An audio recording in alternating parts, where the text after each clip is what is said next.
When I served for 20 years, we didn't look at someone and say, you're a Republican and you're a Democrat and you're an independent, and we're gonna put your rank and file that way.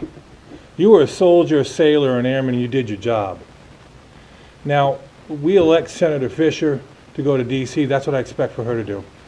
She'll do her job, and she won't look at it just as a party affiliation, I believe, and she didn't do that in the legislature. Bills pass in the legislature oftentimes with a large margin of bipartisan support. Not always, but more often than not.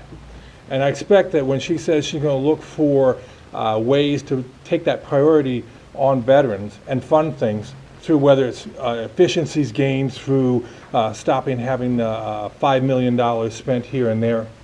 It's the idea that everything's on the table and looks at it.